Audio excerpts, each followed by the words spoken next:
রান্না করবে? 2 পিস মাছ বের করেছো। এই মাছের টক বানাবো। আচ্ছা, আজকেও টক করবে? বাহ, আমার তো টক খেতে ভীষণ ভালো লাগে। তো বন্ধুরা ঠিক আছে, দেখতে থাকুন মা কেমন খুব ইজি পদ্ধতিতে খুব অল্প সময়ের মধ্যে এই 2 পিস মাছের টক করে দেখান। আসলে আমরা দুজন খেতে, তাই মা আর মায়ের মানে এই মাথাটা খেতে মার খুব পছন্দ আর কি। তো ঠিক আছে, দেখাও। খুব দ্রুত কিন্তু করে মা দেখাচ্ছে, বন্ধুরা দেখতে থাকুন। আমি কোনো কাটছাট করছি না। প্রথমে কড়াইতে মা তেল দিয়ে দিলে, তাই তো? বড়ি দিয়ে মাছের টক তো বসে একদম জমে যাবে পুরো। এই বড়িও কিন্তু মায়ের হাতে তৈরি করা, এর আগের বছরের। আসলে আমরা একটু মানে পূর্ব মেদিনীপুরের লোকেরা তো আমরা একটু বেশি টক খাই, বুঝলেন? টক ঝোল এগুলো একটু বেশি পছন্দ করি।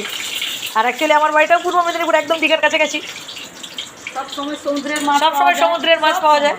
তবে এটা অবশ্য সমুদ্রের মাছ নয়, এটা পোনা মাছ, এটা আমাদের পুকুরেরই মাছ। তো সব সামুদ্রিক মাছটা আমরা বেশিই খাই আর কি। ভোর হলেই মাছের বিক্রি করতে চলে এলো মাছ। এরপর আমি তুলে নেব। বড়ি ভাজা হয়ে গেছে, এরপর আমি তুলে নেব। এরপর লঙ্কা দিয়ে দিলাম।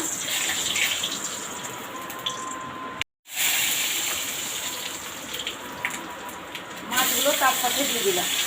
একটু অন্যরকম পদ্ধতিতে হচ্ছে, মানে প্রথমে আপনারা মাছ ভেজেও করতে পারেন, বাট মা একটু অন্যরকমভাবে করে দেখাচ্ছেন আর কি। সবসময় একই রকম পদ্ধতিতে ভালো লাগে না খেতে। একদমই তাই। এরপর আমি ওই পোস্ত একটু বেটে নিয়ে চলে এসেছি। আজকে নতুন পদ্ধতিতে রান্না করব এবং হলুদ গুঁড়ো দিয়ে দিলাম। ওই যে পোস্ত বাটাটা ভালো করে মাখিয়ে নিচ্ছি। এদিকে মাছ ফেলে দিয়েছি, মাছটা একটু উল্টে দেবো। সাথে আমি ওই আমচুর নিয়েছি। আমার মেয়ে তো বেশি টক খায় না, আমি একটু বেশি টক খাই, তাই আমচুর নিয়েছি এবং ওলকপি নিয়েছি ওর সাথে। ওলকপি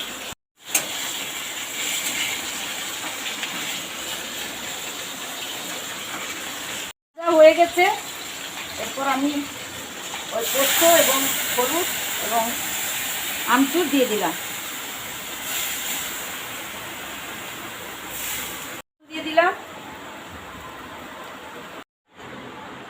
এরপর আমি ওই ওলকপিগুলো কেটে রেখেছিলাম না, এগুলো দিয়ে দিলাম।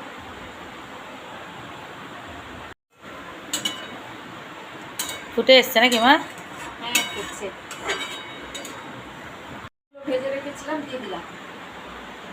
একটু তেলও দিয়ে দিলাম, সরষের তেল। আমি খাবারের জন্য নামিয়ে নেব।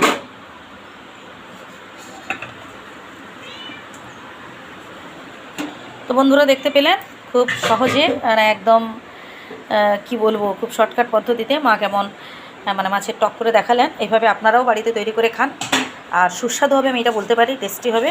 আর অবশ্যই আপনারা কমেন্ট করে জানাবেন ভিডিওটি কেমন লাগলো। সবাই ভালো থাকবেন, সুস্থ থাকবেন, ধন্যবাদ।